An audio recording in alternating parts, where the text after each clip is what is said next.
to follow along on your own, the slides are available on our website as well. All attendees will be muted for the entire webinar, so to ask questions, please send an email to webinar@synapse-energy.com. Pat and Spencer will present for about 30 minutes, and then we'll turn to questions from the audience. I'll be monitoring the questions as they come in, and we'll pass them on to our presenters. We'll do our best to answer all relevant questions, but if we don't get to yours, please feel free to follow up with us afterward. And finally, if you're having any technical difficulties, like you can't hear us or you can't see the slides, please use the chat feature in WebEx, and our technical support guru will do her best to help you. Okay. Let's hear about how clean energy can save us money. Pat? Thanks, Sarah, for that introduction. I'd like to start with a brief teaser of what to expect for our webinar today. So today we'll be discussing analysis that is an update to analysis that we originally explored back in July 2015. That original analysis focused on the proposed Clean Power Plan rule. The version we're talking about today is updated to account for the revised targets in the final Clean Power Plan. While changes to targets vary across the states, our findings remain the same. Our clean energy future lowers emissions and complies with the Clean Power Plan while also saving ratepayers money on their monthly bills. In addition, today we'll be discussing a few interesting issues and potential concerns to help flesh out our modeling. So this is a slide showing emissions and bill savings in the clean energy future. Don't worry if you can't read everything in the couple minutes I'm going to spend here. These figures will be appearing later in the webinar much larger. So to give some background on our clean energy future, we conducted modeling using the Synapse CPP Toolkit, and this toolkit includes a number of models, including NREL's READS model, EPA's EE savings tool, and Synapse's own CP3T model. We performed our modeling at the sub-state level and aggregated our data to discuss our statewide and nationwide trends. Nationally, we found that the clean energy future achieved savings of 58% below 2005 levels.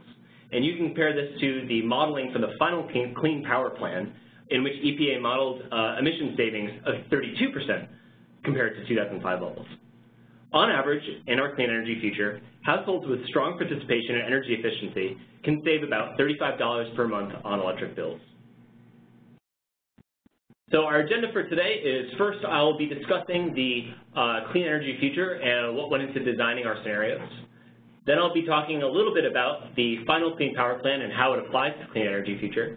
And then I'll be turning it over to Spencer, and he'll be focusing on some interesting points of discussion, such as how can greener electricity be cheaper, why haven't we done it yet, and whether there's a catch or not, whether our modeling was robust and comprehensive.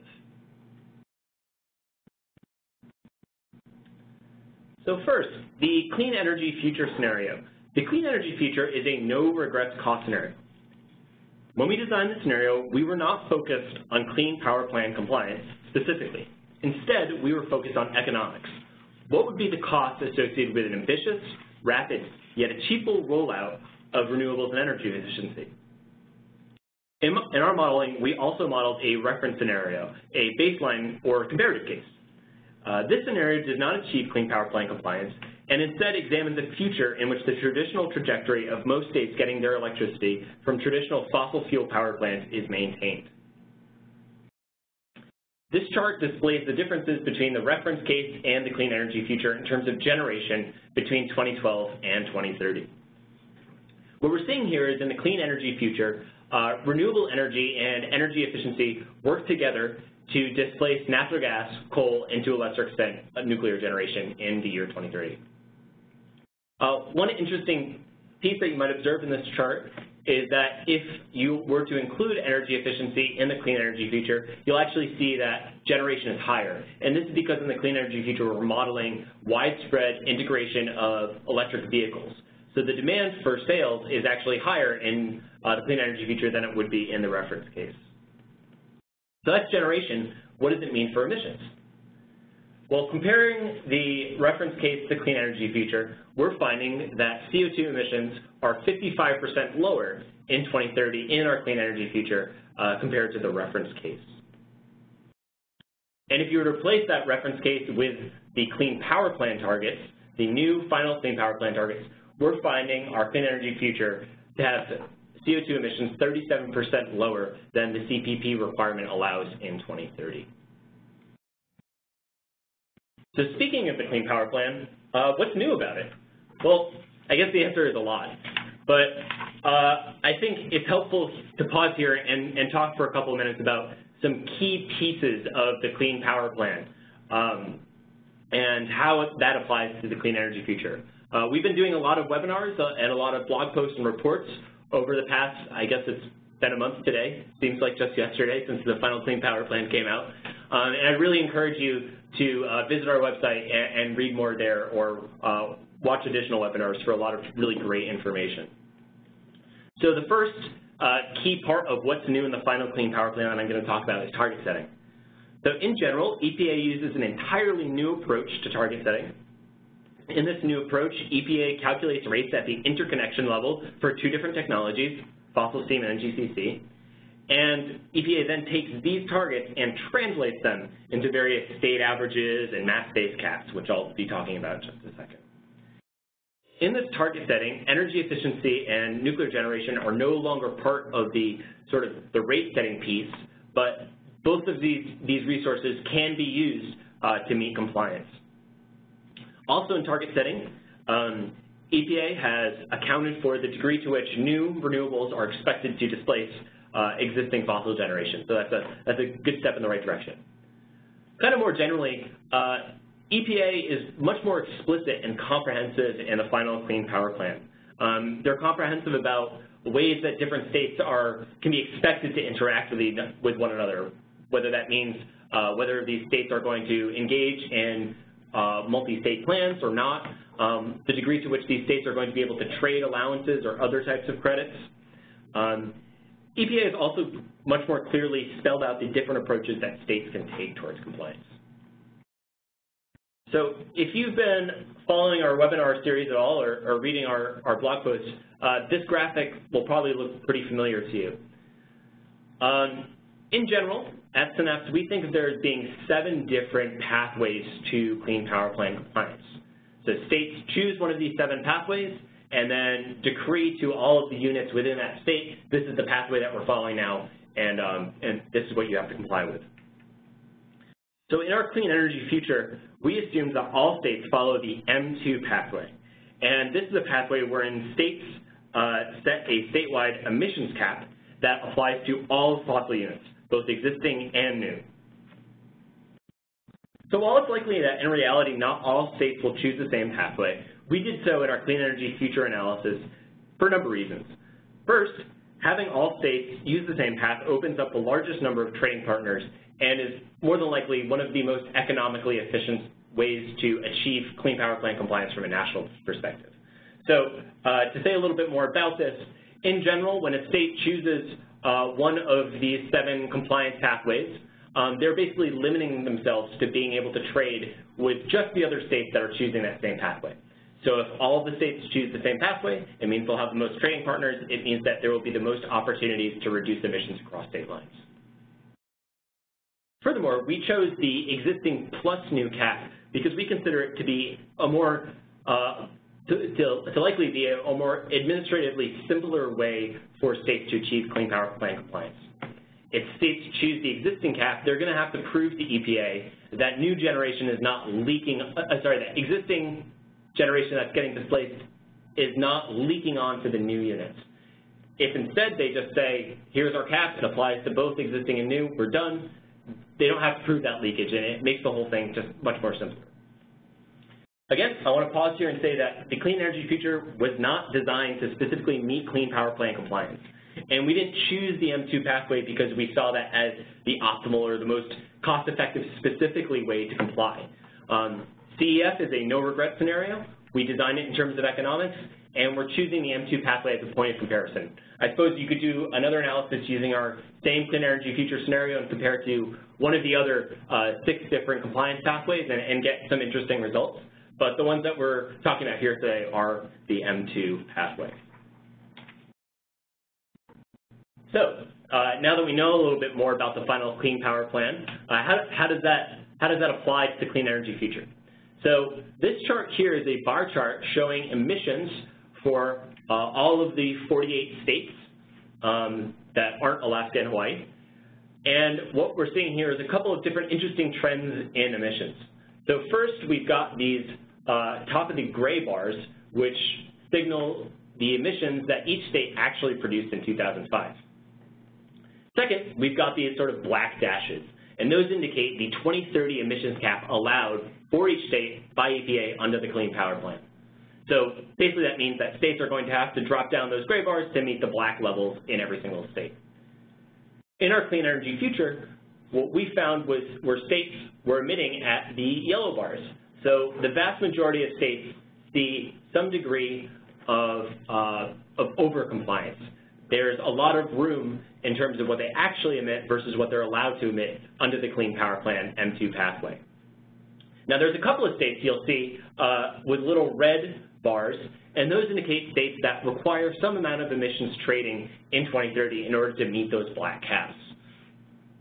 Basically what we're saying here is, since there are so many states that drastically overcomply with the Clean Power Plan under the Clean Energy Future scenario, there will be many, many opportunities for these states that require trading to get allowances from their neighboring states. So because there is a vast oversupply of allowances, it's likely going to make trading costs to be very, very low. So that was emissions.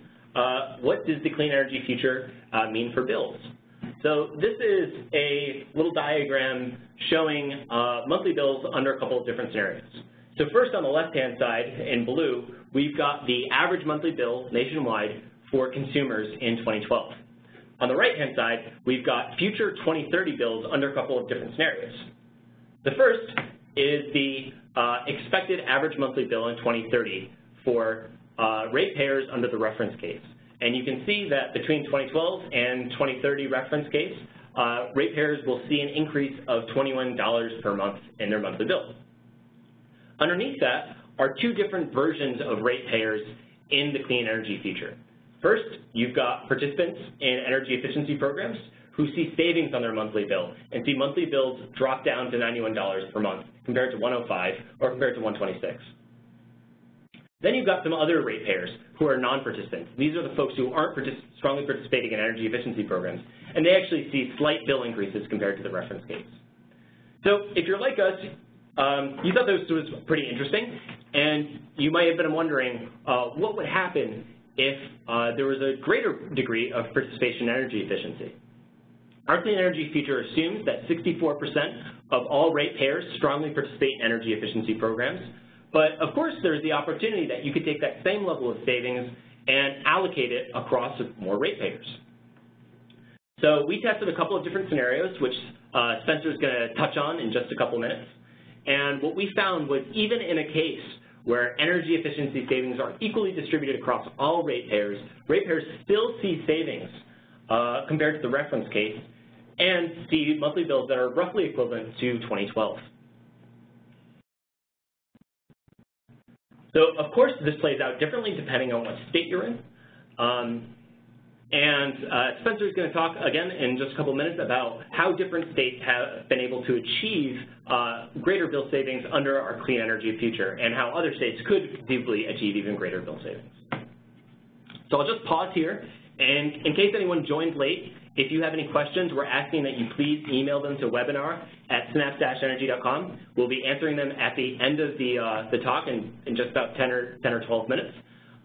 If you have any technical issues, please use the WebEx software. So I'm next going to throw it over to Spencer. Great. Thanks, Pat. Hey, everybody. My name is Spencer Fields, as Sarah and Pat mentioned, and I'm going to be diving a bit more into the details of how the clean energy future scenario unfolds. So you've already heard Pat explain how we developed the clean energy future and discuss how it compares to the final rule, but since our results remain largely unchanged, I'm going to explore some of the nuances of how this is possible and ask the question, why haven't we done this yet? So, how can greener electricity be cheaper? Well, for a number of reasons. This slide has a few charts that explain a couple of the ways that this is possible, and I'll walk through them from top to bottom. First and foremost, the price dynamics of the electric sector will look very different in 2030 than they do today. Renewable energy will overtake coal and natural gas as the cheapest form of generating a megawatt hour, even accounting for additional transmission needed to integrate these renewables. But not only are these resources going to be cheaper in 2030, but in many regions, they're already the cheapest form of generating electricity. And as is the case today, energy efficiency remains a highly cost-effective way to reduce the demand on the system. And these are the costs, even at high levels of savings that we modeled, which show that it's not necessarily prohibitive to achieve. So second, in the middle chart, you'll see that switching to cleaner sources of energy avoids another set of costs to the electric sector, coal retrofit costs. These are the costs associated with building and operating the various retrofits required by existing and forthcoming regulations, excluding the Clean Power Plan. As more units retire in the clean energy future, so all are retired by 2040 based on their forward-going economics, the cost of retrofits drop as well, meaning that in 2030, the clean energy future avoids about $25 billion in retrofit costs. And third, producing energy with zero or low emission sources produces a suite of co-benefits that we don't even include in our cost comparison of our scenarios. As a point of reference, EPA assumes that climate and health co-benefits from compliance with the final rule could reach $50 billion in 2030, as you see in this chart on the bottom. So given that emission reductions in the clean energy future exceed those in the modeled final rule, the co-benefits for the clean energy future are likely even greater than this. And these are just the quantifiable benefits. Climate benefits are generally based on the global social cost of carbon, and health benefits are things like reduced hospital visits from less particulate matter 2.5 from the electric sector. So, why haven't we done this yet? Well, to an extent, we're already beginning to. Certainly the low cost of saved energy from energy efficiency programs has caused states across the nation to begin to invest heavily in it. As I'll discuss later on, a number of states are already exceeding annual savings of greater than 1.5% of sales per year, and even more are targeting more aggressive futures savings than that. And second, as seen in the chart on this slide, in the last decade or so, the electric industry has begun to adjust to the changing price dynamics of various resources, and we've seen a sharp rise in renewable energy capacity nationwide, which is the green line on the chart. Nevertheless, there's still a ways to go until we reach the levels of renewables modeled in the clean energy future, as evidenced by the fact that there's still 5 times as much natural gas capacity installed as renewable energy capacity in the states today. So why is that? Well, as these new resources and new sources of generation have come online, there have been a number of barriers to further increasing their deployment, a few of which are presented here. One of the major issues is the inconsistency of policies, such as renewable portfolio standards, across state boundaries. So this makes it harder for developers to plan for the future or even to expand to operate in more than one jurisdiction if there are different policies about what technologies are allowed for compliance with an RPS in different states, or if there's different incentive structures in different states. But by establishing nationwide goals for emission reductions and allowing for renewable energy as a means of compliance, the Clean Power Plan has helped to alleviate this barrier. Another major issue is that most of the best renewable resources are located very far from load centers. So for instance, the best wind resources are in the middle of the country, but far outstrip the demand from the Midwestern states. So as a result, a number of developers are already designing large, high-voltage transmission lines that would ship this clean energy to the coasts where the largest sources of demand are, responding to price signals that show that, well, developing these resources is economically feasible today. And finally, one of the biggest barriers to integrating higher levels of renewables, or at least the one that we hear most discussed, is the variability of those renewables and the inflexibility of the grid to handle their output. So there are a couple of different ways to solve this. The first is to address the inflexibility of the grid through an initiative like California ISO's Energy Imbalance Market, which saved $15 million in the first 6 months of 2015 by utilizing renewable energy more efficiently.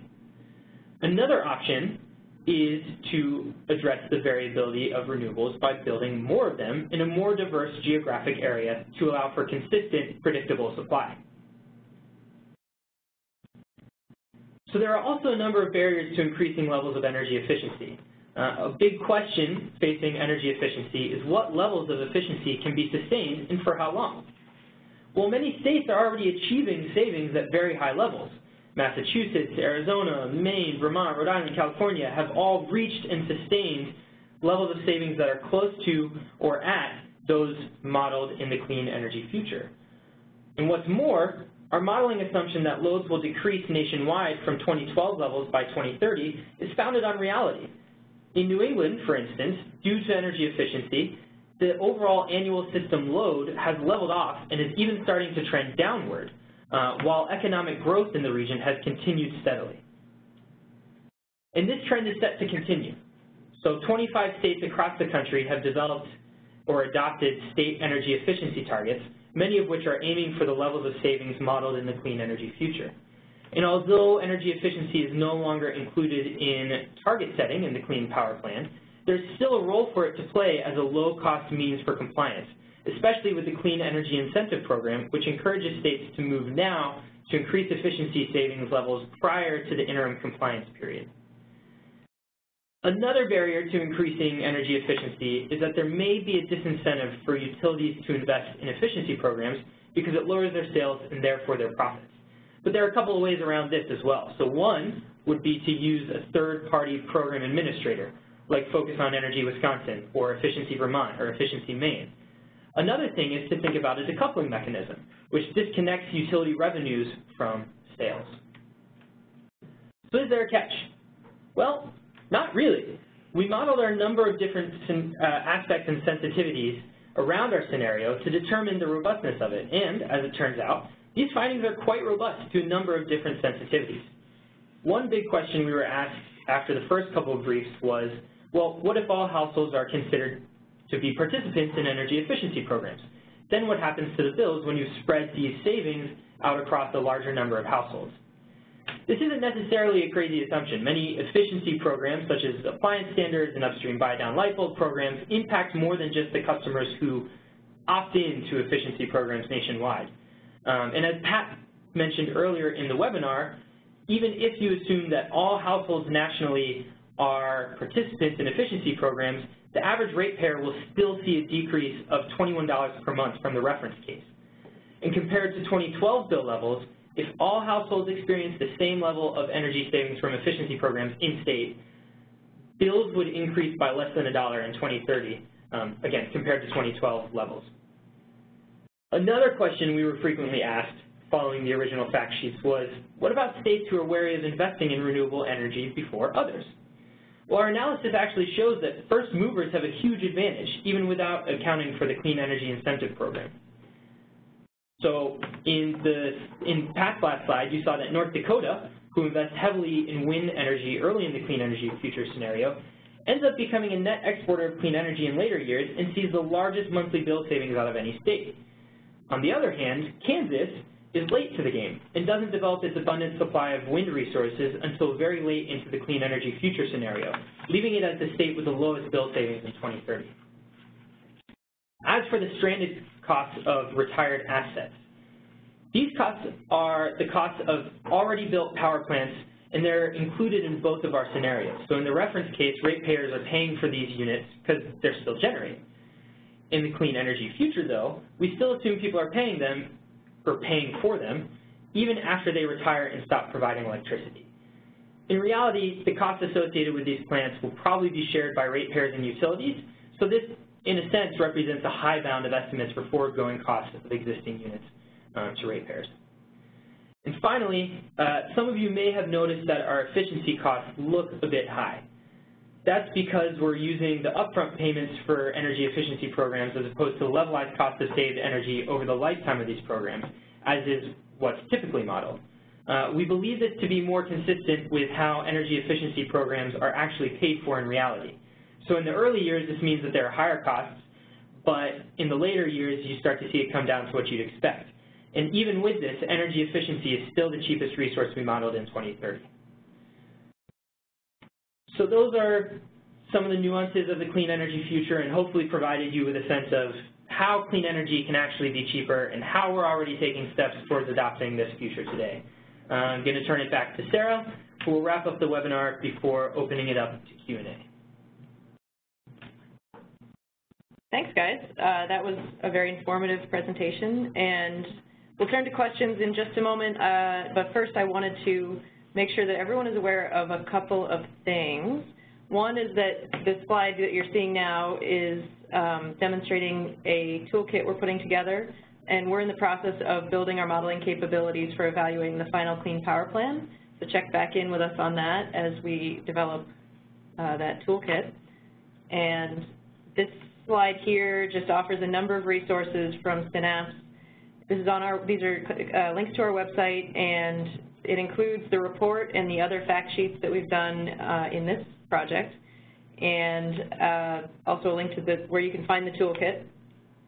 You'll find a link to past webinars, and we also have a number of reports that we worked on for a group of consumer advocates analyzing the Clean Power Plan proposal. And we also have a number of blog posts that you might find interesting, talking specifically about the Clean Power Plan and how it's going to impact us. We also have at least one more webinar coming. It's tentatively scheduled for September 16th, and this is going to be a walkthrough of updates that we're working on to our Clean Power Plan planning tool, which is known as the CP3T tool. This is a free open source screening tool for evaluating compliance with the final Clean Power Plan, so join us for that. Now we are going to turn to some questions. And I've been getting a few questions in from folks. Please feel free to send in your questions still to webinar@synapse-energy.com. The first question I had was just a quick clarification from, you guys mentioned the option of decoupling. Could someone just give a quick summary of what decoupling is? Sure.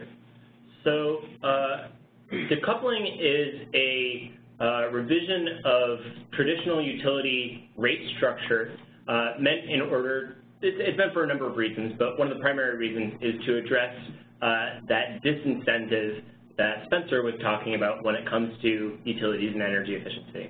So if you're a traditional utility, you're in the business of supplying megawatt hours to your customers. The more megawatt hours you supply, you multiply that by the rate that all of your customers are getting, and your revenue and associated profits go up. So if you start doing energy efficiency, your megawatt hours that you supply go down, and your revenue and your profits also go down. So what commissions in various states have done to address this is to allow states to come in, to allow utilities to come in every couple of years. It depends on what jurisdiction you're in and what utility you are, and file for a rate plan that essentially allows guaranteed revenue. So basically this means that utilities are guaranteed a set amount of revenue irrespective of their megawatt hours sold. This basically takes away the disincentive for these utilities to avoid investing in energy efficiency because they know that they're getting a guaranteed amount of revenue. Thanks, Pat. Our next question is for Spencer, I believe. Spencer, you mentioned that renewables in the future could be cheaper than gas and coal, and you talked about avoided retrofit costs. Could you just maybe explain that or elaborate on that avoided retrofit costs point? Sure thing. So the costs of producing energy from coal are set to increase as various retrofits like FGDs, scrubbers, things to comply with 316B, regional haze, regulations, all those sorts of things. As those regulations come into effect and those compliance states are hit, units that are still operating in this country are going to need to have a number of different retrofits installed to continue generating, to continue operating. And those retrofits are costly or potentially costly in terms of capital, in terms of forward-going operational costs. And in our reference case, our coal units continue generating pretty far into the future. And as a result, these costs of the retrofits and the costs that are associated with these plants are sustained. However, in our clean energy future case, and that's also why you'll see that the cost of coal generation was the greatest in our chart that looked at the cost of various resources to produce a megawatt hour in 2030. But in our clean energy future scenario, as we're retiring our coal units, we're retiring the costs associated with those retrofits. And so we start to see this drop in costs for running coal units between the two scenarios, and that's what we call our avoided retrofit cost. So to just add on that a little bit, and kind of bring it more towards an example that's closer to today's date, you might be aware of the large number of coal plants that retired earlier this spring in April and May, and this was in advance of the EPA's max deadline. And there's all kinds of complications to that rule that we can get into in probably a different webinar. But the fact of the matter is many utilities saw this deadline coming where they would have to install expensive retrofits, and they decided the most economically efficient thing to do would be to retire their plants by, say, April 30th, 2015. So that's why there were vast numbers of these coal plants that basically shut down earlier this summer. So that's analogous to our clean energy future. A situation analogous to a reference case might be one in which utilities don't do that analysis about whether or not their coal plants will be uneconomic in the future and continue running them and continue building these expensive, unneeded retrofits when they could be purchasing cheaper power somewhere else. Great. Thanks, you guys. So we have a number of questions about energy efficiency here, and the first one is a bunch of questions, but essentially it's asking how we assumed the costs are distributed over the participants, or the way that do the costs all apply to just the people who are spending the money on the measures, or how did we model that in this report? Sure. So what we were modeling in our analysis were all of the utility side costs.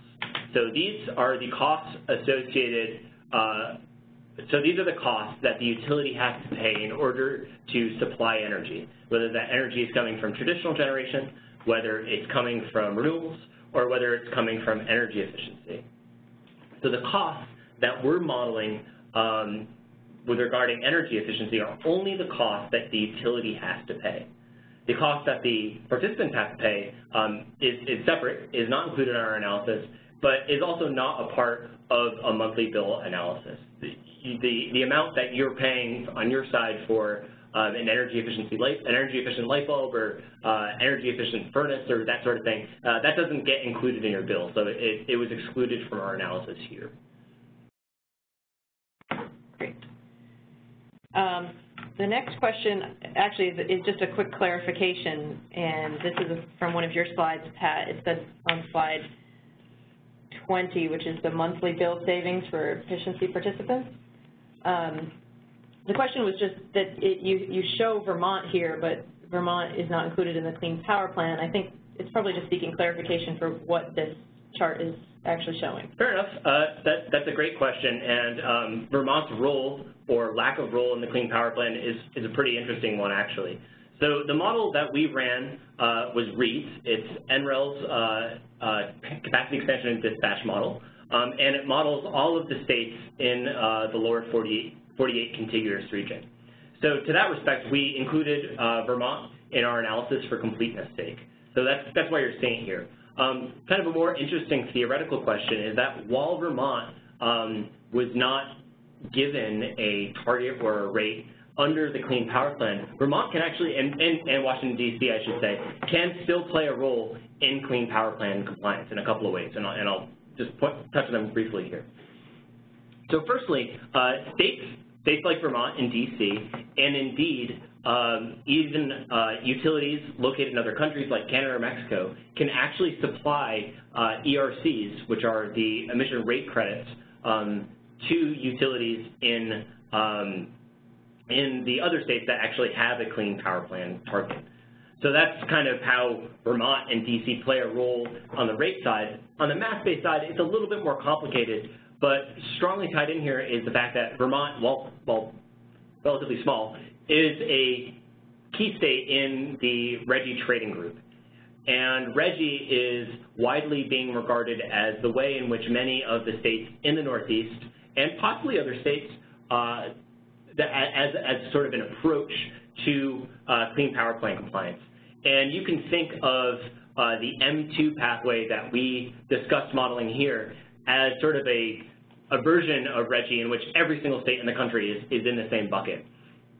So in this respect, Vermont may not have a target, but it has emissions under RGGI because it's actually kind of a separate overlapping trading program. So it's not like Vermont and DC and Canada even are going to be sitting on the sidelines during clean power plant compliance. They're actually going to be still playing a role and be generating allowances and possibly revenue throughout the course of the next couple of years. Great, thanks for that answer. And this might be somewhat related to the previous clarifying question, but this question asked about, it says you provided a bill comparison of reference versus clean energy future. Do you also have a comparison of the bill cost for the clean power plan? And will we be working on that at some point? That's a great question. I think it's a pretty open-ended one. As I showed you with this pathway slide, there are really, really many different ways for states to comply with the clean power plan. Here at Synapse, we're kind of starting and taking small bites into this, modeling individual states and how they might choose to comply, or different ways that they comply and different costs associated to that. We don't have anything on our plates right now to do any kind of national analysis for a future that perfectly meets clean power plan compliance, which this scenario is not, obviously. But it's definitely an interesting area, and I think you'll be seeing a lot of us here at Synapse working on that in the next couple of months and years. All right, could you talk a little bit about if, and if so, how distributed energy resources, DG and demand response type resources were included in the modeling? Sure. So let me see if it's on this chart. So down kind of towards the bottom of this slide in the brown color, I believe, is other. And here you can see a bit of information about demand response. And in demand response, we're assuming in the clean energy future that demand response reaches a maximum of 15% of sales by the year 2040. So you can imagine that in 2030, the year that we're focusing on here, it's generally a bit less than that. And in terms of other distributed renewables, for instance, like distributed solar generation, that's actually an exogenous input to the REEDS model that's based on studies that REEDS has performed, the Sunshot Visions study, and we adjusted those numbers to account for the fact that states have already started investing in distributed generation, and in particular in distributed solar PV.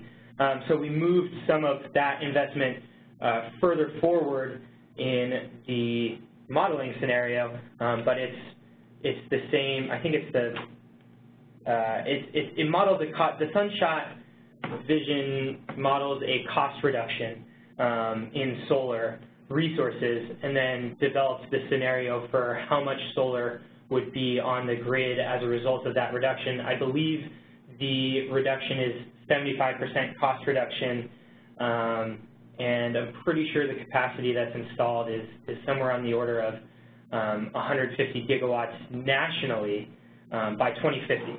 So, and just also to say a little bit about this, this is an interesting modeling aspect as well. Just like energy efficiency, when we're modeling DG, we're modeling the utility side costs.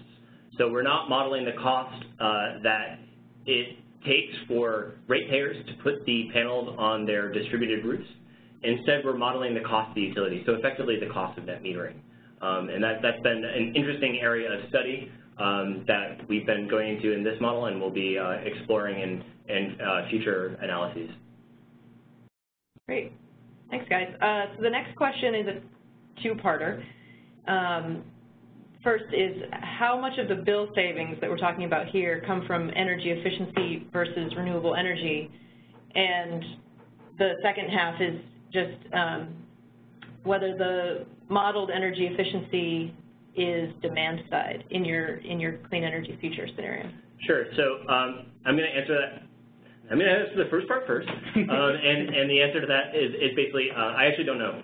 We haven't done an analysis to sort of split out the cost allocations, whether the savings come from renewable energy or energy efficiency.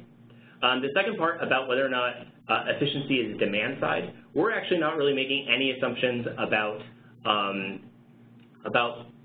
what the measure makeup is or the program makeup is of energy efficiency. In reality, energy efficiency can come from a variety of different places.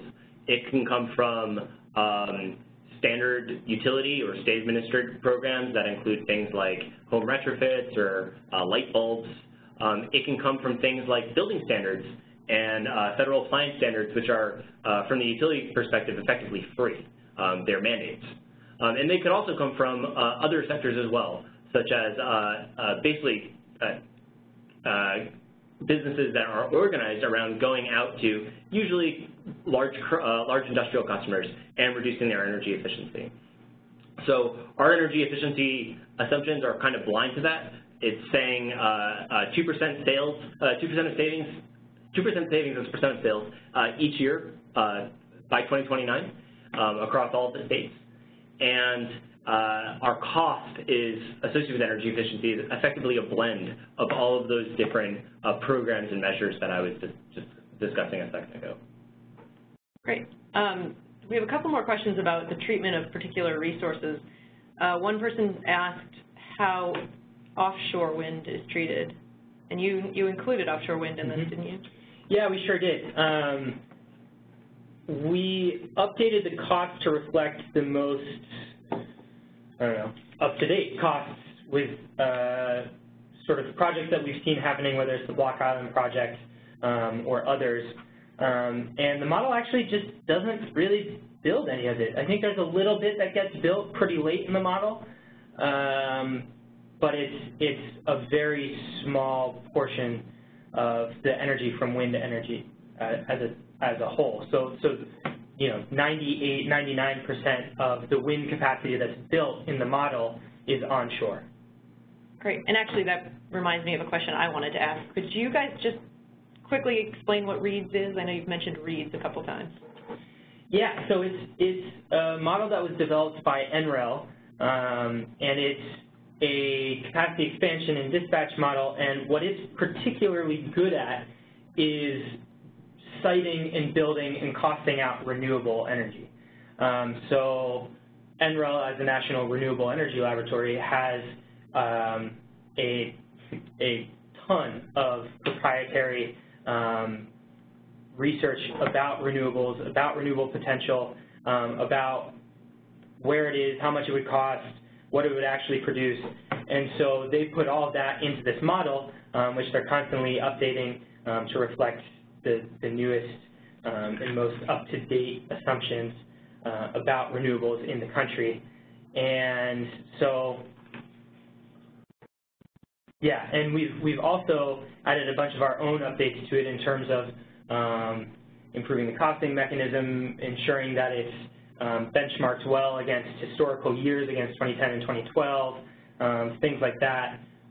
There are a number of exogenous inputs that we update in terms of the prices of natural gas or coal, most of which come from AEO, Annual Energy Outlook forecasts. So there are a number of different reasons why it's a great model, but mostly it's just because of how competent it is at building renewables. Great. Thanks. And we had actually another question about the treatment of nuclear generation. How, I think you said in one of your slides that you assume in both the reference and the clean energy future scenarios that nuclear units are operating for a total of 80 years? That's right. So what we're seeing today is a lot of nuclear plants getting license extensions to 60-year lifetimes. And the Nuclear Regulatory Commission right now is kind of in the process of determining criteria for 80-year lifetimes. So what we're assuming is these nuclear units get these 80-year lifetimes, except for the ones that are currently, getting retired between a couple years ago and today, and stick around for most of the clean energy future and reference case. We're assuming that the nuclear units that are getting built today, so that's the VC Summer Plant, Watts Bar, and one more Vogtle, that I almost forgot Vogtle, get built and supply nuclear generation through both of our scenarios, but no additional nuclear units get built during either scenario. Great. Okay, we had a question about the discussion about first movers and how they have an advantage. So people, I think, just wanted some clarification on how this advantage is realized, what you think this advantage is. Sure. So, what's key here is actually a couple of things. So the first has to do with the resources that are in various states.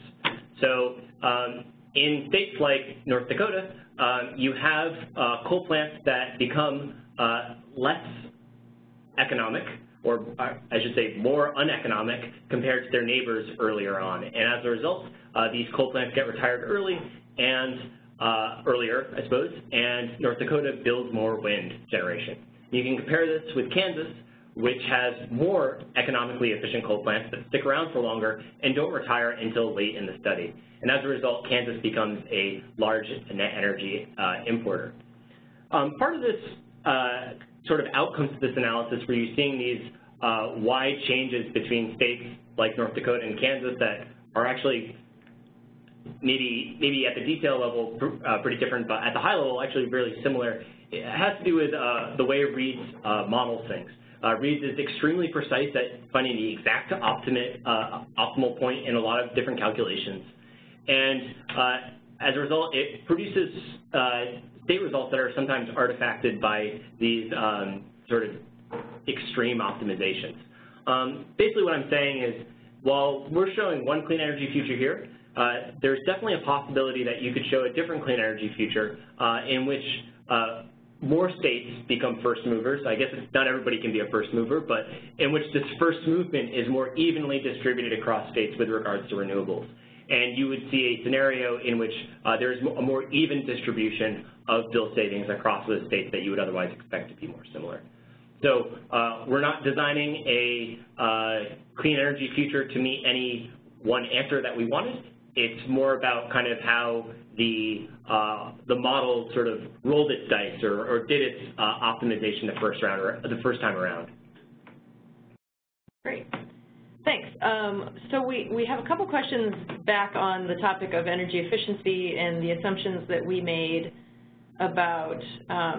So the clean energy future scenario assumes a 2% increase, correct? And we had some questions about how that determination was made. How did we decide that 2% was an appropriate percentage for the clean energy future? Yeah, absolutely. So we based that on mostly what we've already seen states achieving, and in part as well on what we see states targeting. So we performed a bunch of research on existing state energy efficiency resource standards and found that the average target level for those targets or policies was 1.7% of savings from per year in the year 2017. And we also found that those targets on average ramped up their savings by just under 0.2% per year. So this is also the kind of research that's reflected in the EE savings tool that the EPA provided as a technical support document to the proposed Clean Power Plan. And so as we just continued to build up from there, the 1.7%, if you ramp it up at 0.2 percentage points per year, you end up getting the 2% annual savings very quickly. And so we kind of looked at that and said, this is a reasonable target. It also reflects what we've seen other states being able to maintain. Here in Massachusetts, we've been above 2% annual savings for 4 or 5 years now. And our targeting even higher levels in the next 3-year period for all of our program administrators. And it also reflects some research we did into potential studies that not only look at what a reasonable assumption is for incremental savings per year is, what that percentage should be, but also how long those savings can be sustained. And our 2% savings target reflected all of that. Okay, thanks guys. There is also a question, I think we were explaining previously how the costs of EE were modeled, and Pat, you were explaining that in response to a question, and somebody just wanted some clarification about why the costs that people spend on the measures themselves weren't included in our modeling. Is that a common way of looking at this type of analysis? Sure. So I would say that yes, that's a very traditional way of looking at the cost of energy efficiency. Typically, well, there's a lot of different perspectives you can take, and what we're taking right now is the utility perspective. What is the cost of providing megawatt hours to the grid by the utility? So, so these utilities provide generation, they provide savings from energy efficiency, and so therefore to them, the whole cost of energy efficiency is fractioned somewhat.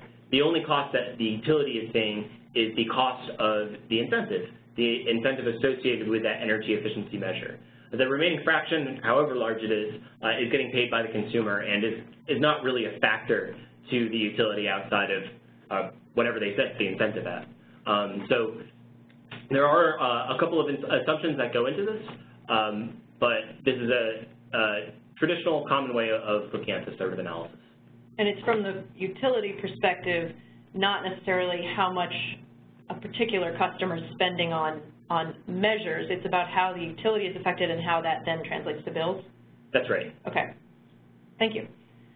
I think we have time for one last question, and it's perhaps a little bit of an open-ended question, but it says, do you think that studies like ours, and I know we've seen others showing that energy efficiency and renewable energy are low-cost options for complying with the Clean Power Plan, do you think that these kinds of studies, clean energy future scenario studies or any other kind of studies that look at things like that, will encourage people who have to, or states who have to comply with the Clean Power Plan to look to those types of resources to help them comply? I mean, are these good tools for helping there? Sure. I think that's an excellent question. I think the really interesting piece of that is looking at what these studies were saying just a couple of years ago, when the state of knowledge about what energy efficiency and renewables were costing, what we thought that environmental retrofits were going to cost, what we thought that fuel prices were going to be, where all those things were really different. And if we had done this study 5 or 10 years ago, we would be saying, in a clean energy future, it would only be, X% greater than the reference case.